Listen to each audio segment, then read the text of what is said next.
So, and this is why we have to understand that whenever we see a word "son of God" used in the Bible, that doesn't mean that God beget a son. No, that doesn't mean that.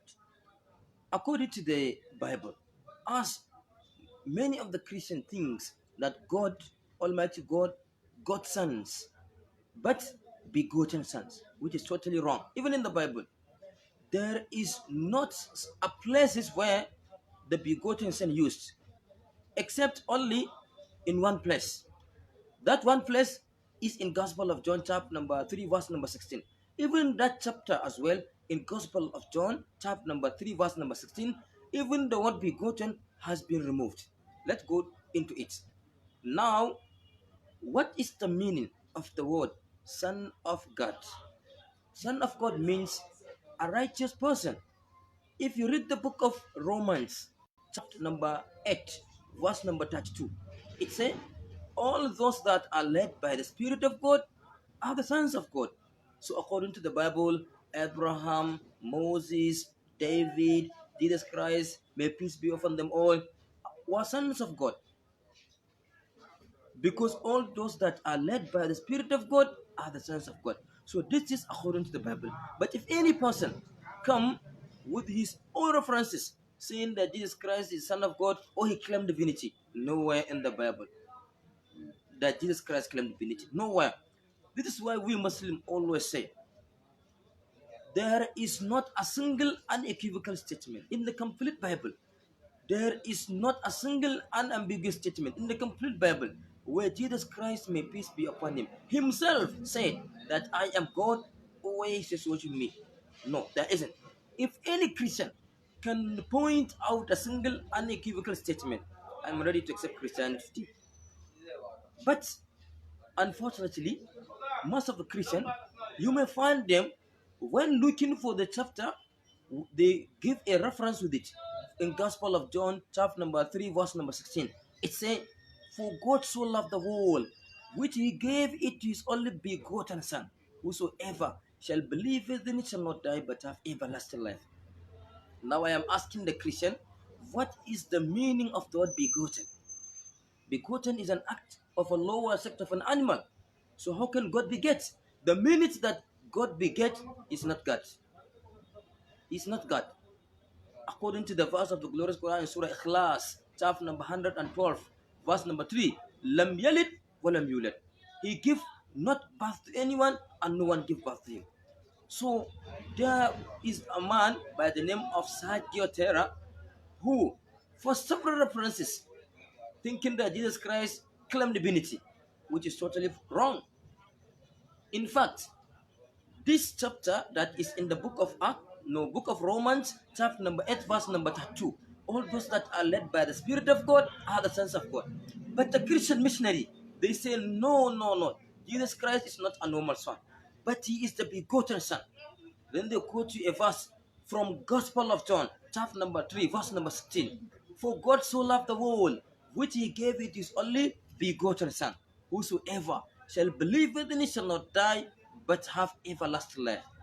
Now, if you read Revised Standard Version of the Bible, revised by 32 Christian scholars of the highest eminence, backed by 50 Christian cooperating denominations, they say this word begotten that is in Gospel of John, chapter number 3, verse number 16, it is an interpolation, it is a concoction, it is a fabrication, it is man addition, and they've thrown it out from the Bible. Who said that? Who have thrown the word begotten from the Bible?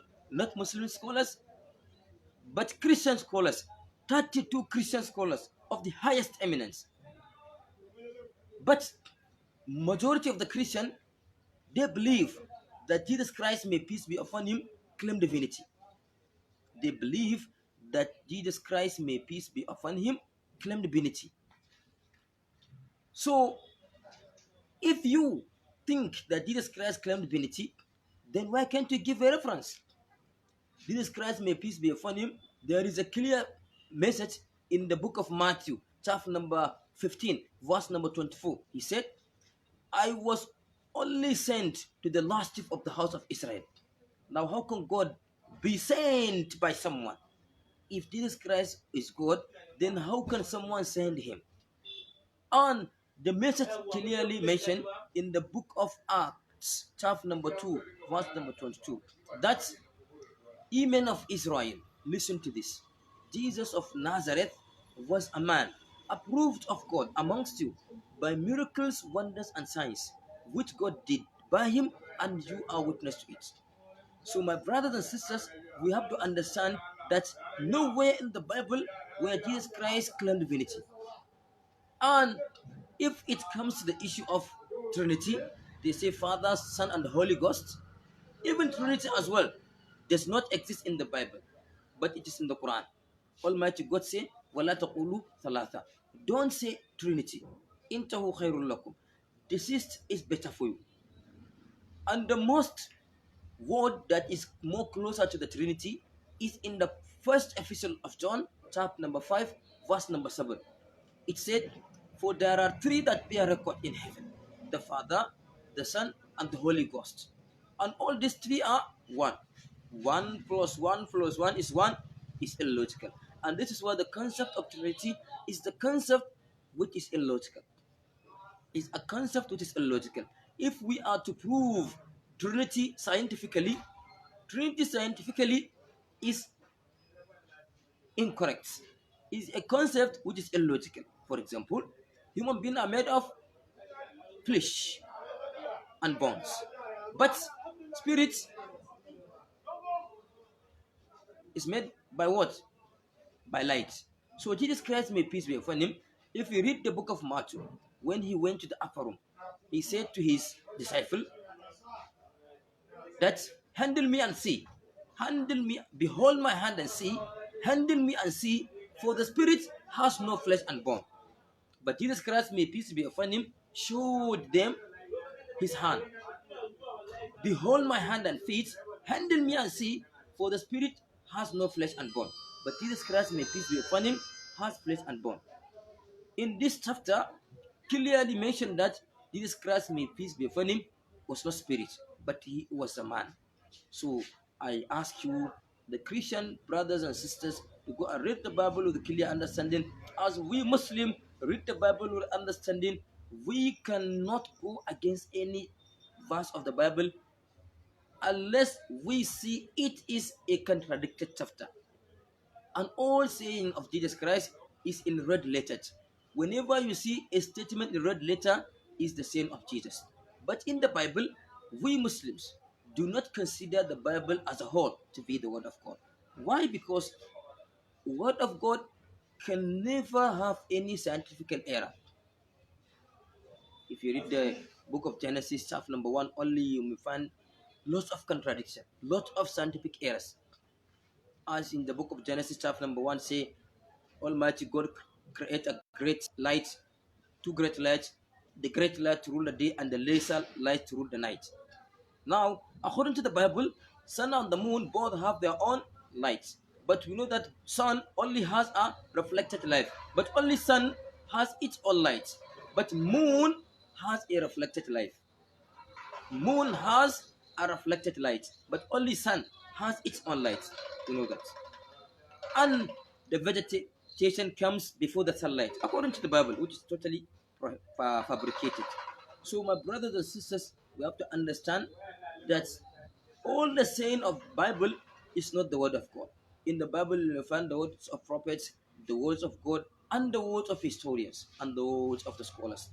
Now, if you read the book of John, chapter number 1, verse number 1 to 4, it says, "In the beginning was the Word, and the Word was with God, and the Word was God." This statement that is in Gospel of John, chapter number 1, verse number 1 to 4, it is not the saying of Jesus, but it is the saying of a Jew by the name of Philo.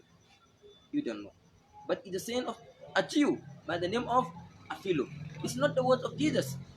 "In the beginning was the Word, and the Word was with God, and the Word was God," which I will come to it later on, and I will make a video again with it. I'm sure that people will come and join in the original faith, because Jesus Christ, may peace be upon him, said in Gospel of John, chapter number 16, verse number 12 to 14, that "I have yet many things to say unto you, but you cannot bear them now. For he, the Spirit of truth, shall come, he shall guide you into all truth. For he shall not speak of himself, but only that what he hears shall he speak, and he shall glorify me, and he shall show you to come. This is a verbatim quotation from King James Version. Now, for you to understand this statement is to go back to the Gospel of John, chapter number 16, verse number 7. Jesus Christ, may peace be upon you, said, it is expedient for you that I go away. For if I do not go away, the Comforter shall not come. But if I go, shall I send him.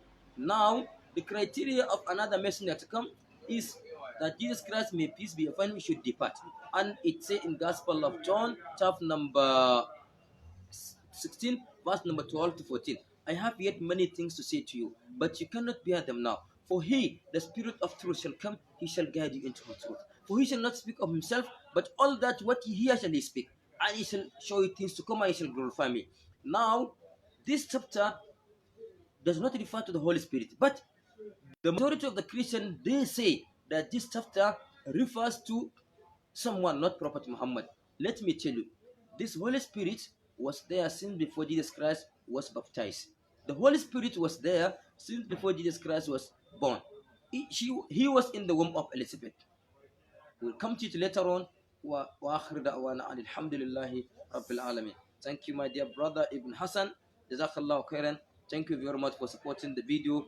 And I'm sure that Tijana Abu Bakr is watching as well. Ibn Hassan, Jazakumullah khairan. I'm sure that this video is going to be shared to another account of people. Jazakumullah khairan. Wassalamu alaikum wa rahmatullahi wa barakatuh.